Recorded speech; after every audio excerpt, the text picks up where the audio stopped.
దేవుని నామమునకు స్తోత్రాలు. మీ అందరికీ వందనాలు. దేవుని మాటలేందాం సేపు సర్దిగా ఉందాం. బైబిల్లో ఇద్దరు వ్యక్తులు ఉన్నారు. ఇద్దరు వ్యక్తులు ఏం చేశారంటే దేవుని మందిరానికి వచ్చారు. దేవుని మందిరానికి వచ్చి ప్రార్థన చేస్తాకని వచ్చారు. ఒక ఆయన పరిసయ్యుడు, ఒక ఆయన సుంకారి. ఈ పరిసయ్యుడు ఏం చేశాడు, తిన్నగా మందిరం కాడికి వచ్చి ఇద్దరు వచ్చారు. వత్తాకి ఇతను ఆగకుండా సుంకారు ఆగిపోయాడు బయట. పరిసయ్యుడు ఆగకుండా బలిపీఠం దగ్గరికి వెళ్ళిపోయాడు అన్నమాట. బలిపీఠం దగ్గరికి వెళ్ళిపోయి ప్రార్థన చేశాడనమాట.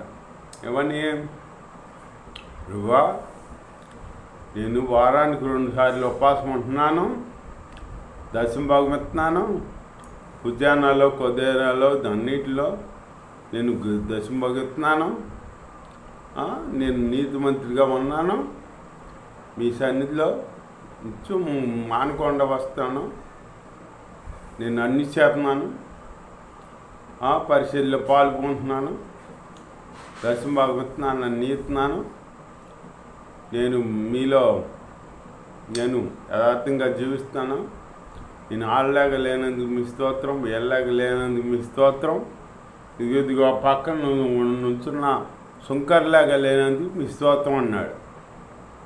అనేటప్పటికి అక్కడ ఆ మాట అనేటప్పటికి పరిశీలి ప్రార్థన వ్యర్థమైపోయింది. దేవుడు పక్క వాళ్ళని పోల్చుకుని నువ్వు చెప్పకూడదు, పక్క వాళ్ళని తక్కువ చేసి మాట్లాడకూడదు. అది దేవుడికి ఇష్టం ఉండదు. దేవుడికి ఇష్టం ఉండదు. తోటివాడిని ప్రేమించమన్నాడు, కానీ యేసయ్య తోటివాడిని కించపరచమనలా. కించపరిచి ఆ పక్కన సుంకర్లాగా నేను లేనందుకు ఈ స్తోత్రం అన్నాడు. అనేటప్పటికి అప్పుడు దేవుడు ఆ ప్రార్థన ఆలకించకపోతే అప్పుడు ఏమైంది, సుంకర ప్రార్థన చేశాడు. బయటుండి సన్నిధి మందిరం బయటుండి ప్రార్థన చేశాడు అన్నమాట. దేవా, మీ వైపుకి కళ్ళెత్తి చూట కళ ధైర్యం చాలక నేను కిన్నుండి తండ్రి రొమ్ము కొట్టుకుంటూ ప్రార్థన చేశాడనమాట.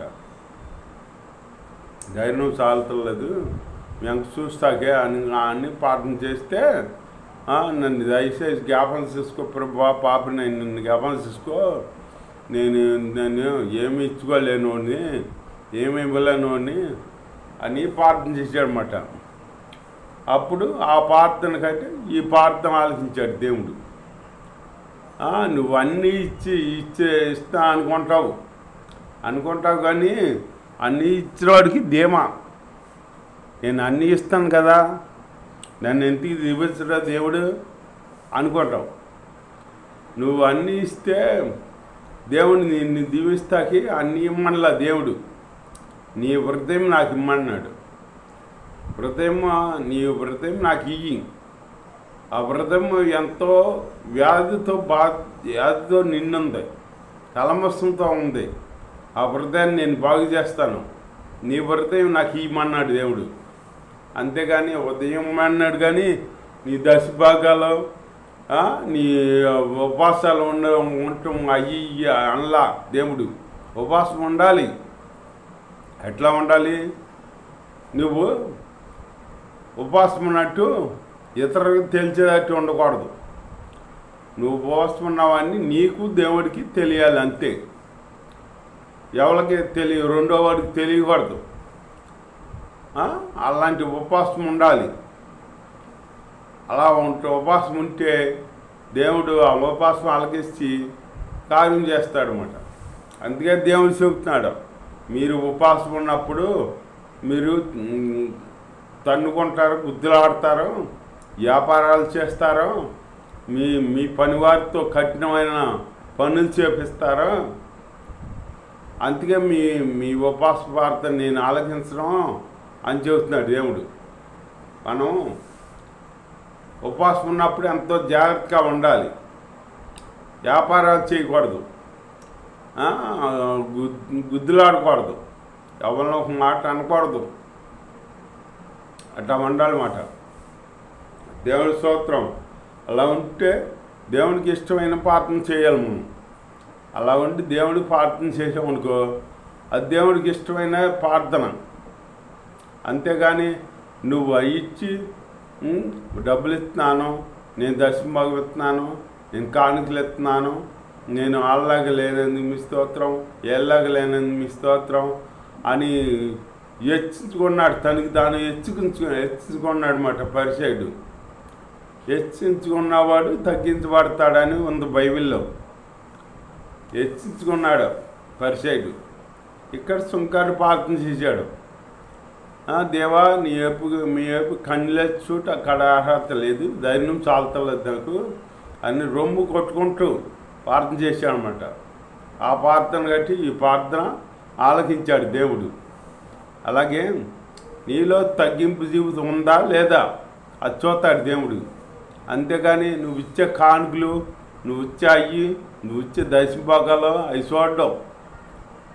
దేవుడు నువ్వు ఇస్తున్నావు, తప్పులేదు, కాదంటలా, ఇవ్వచ్చు, తప్పులేదు, బాగానే ఉంది. కాకపోతే నీ హృదయం తగ్గించబడాలి. నువ్వు దేవుడు ఎదుటి వెళ్ళినప్పుడు ఎలా ఉండాలి? దేవుడికి సరెండర్ అయిపోవాలన్నమాట. దేవుడు హెచ్చించబడాలి, మనం తగ్గించబడాలి. మన కింద ఉన్న వాళ్ళం, దేవుడి పైన ఉన్నవాడు. మనం వినయ భయభక్తులు కలిగి దేవుడి మందిరం వెళ్ళినప్పుడు వినయ భయభక్తులు కలిగి ఉండాలన్నమాట.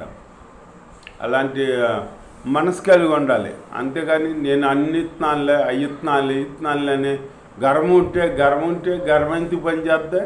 గర్వం ఉంటే నీ గర్వం నిన్నే అనిచేద్ది. గర్వం ఉండకూడదు, తగ్గింపు జీవితం ఉండాలి. నీలో ఎంత తగ్గింపు జీవితం ఉందో అంతగా దేవుడు నిన్ను హెచ్చిస్తాడనమాట. ఇక్కడ పరిసయుడు అన్ని ఇచ్చాడు కానీ తగ్గింపు లేదు, తగ్గింపు జీవితం లేదు. తగ్గింపు జీవితం లేకపోతే దేవుడు అస్సలు అసహించడం. తగ్గింపు జీవితం ఉండాలి. హెచ్చించి జీవితం ఉందనుకో, హెచ్చించి జీవితం ఉంటే నువ్వు హెచ్చించుకున్నావు అనుకో, ఇక నువ్వు పాతాళానికి దిగిపోయినట్టే. హెచ్చించుకోవటానికి మనం ఏ బాటు వాళ్ళం? మనం మట్టి వాళ్ళం. దేవుడు హెచ్చించబడాలి, మనం తగ్గించబడాలి. పాపనైనా నన్ను కరుణించు అని ప్రార్థన చేసామనుకో, అప్పుడు జ్ఞాపకం చేసుకోమంటే ఇప్పుడు దేవుడు జ్ఞాపకం చేసుకుంటాడు. ఇజ్రాయేలు ప్రార్థన చేశాడు. నేను మీ ఎదుట ఎలాగ యథార్థంగా నేను జీవించానో దయచేసి కృపతో జ్ఞాపకం చేసుకోమన్నాడు అనమాట. కృపతో జ్ఞాపకం చేసుకోమన్నాడు ఇజ్రాయేలు. అప్పుడు ఆ ప్రార్థన ఆలోచించి కన్నీరు విడిచి ప్రార్థన చేశాడనమాట. ఆ ప్రార్థన ఆలోచించి అప్పుడు ఇజ్రాయేలుకి ఆయుష్ పెంచినట్టు బైబిల్లో ఉంది. అట్లా కానీ దేవునికి ఇష్టమైన ప్రార్థన మనం చేయాలి. అంతేగాని మనకిష్టమైన ప్రార్థన చేసుకుంటా కాదు వెళ్ళేది. మనకిష్టమైన ప్రార్థన చేసుకుంటే మనం ఆశీర్వాదం పొందుకోలేము. దేవుణ్ణి ఒకటి అడగాలి. దేవా, నువ్వు ప్రార్థన చేసేటప్పుడు ఏమనాలి? దేవా, నీ చిత్తం నాలో నెరవేర్చు, నీ చిత్తమే నాలో జరగాలి, నా చిత్తం కాదు, మీ చిత్తమే నెరవేరాలి నాలో అని మనం ప్రార్థన చేయాలన్నమాట. అలాంటి ప్రార్థన మనం కలిగి ఉండాలన్నమాట. ఇక్కడ సుంకారి ప్రార్థన ఏమైపోయినా సుంకారి తగ్గించుకుని ప్రార్థన చేసేటప్పటికి ఆ సుంకారి ప్రార్థన ఆలకించాడు దేవుడు. సుంకారి ప్రతిఫలం దొరికిందన్నమాట. అట్లాగే మనం తగ్గించుకుంటే ప్రతిఫలం పొందుకుంటాం. మనం హెచ్చించుకోవడం, నేను ఇత్తనాలే అని ధీమాగా ఉన్నాం అనుకో, నీ ధీమా నిన్ను ఆనిసేద్దాయి. నీకు ఆశీర్వాదం రాకుండా నీదేమే చేద్దాయి. నీ కోపమే శత్రువు అన్నట్టు ధీమాగా ఉండకూడదు, గర్వం ఉండకూడదు. ముందు మరణానికి ముందంట గర్వం నడుస్తుందంట, నాశనానికి ముందు. ఆ గర్వం ఉండకూడదు. మళ్ళీ తగ్గింపు జీవితం కలిగి ఉండాలన్నమాట. అట్లాంటి జీవితం కలిగి ఉండి దేవుణ్ణి ప్రార్థించాలి. అంతేకాని సుంకర లాంటి ప్రార్థన చేయాలి మనం. అంతేగాని పరిసర ప్రార్థన మనలో ఉండకూడదు, తీసేయాలి. నువ్వెన్నిస్తే మటుకంటే అన్నీ దేవుడి, అసలు అన్నీ దేవుడియే. దేవుడే నీకు ఇస్తున్నాడు. నువ్వేంటి ఇచ్చేది?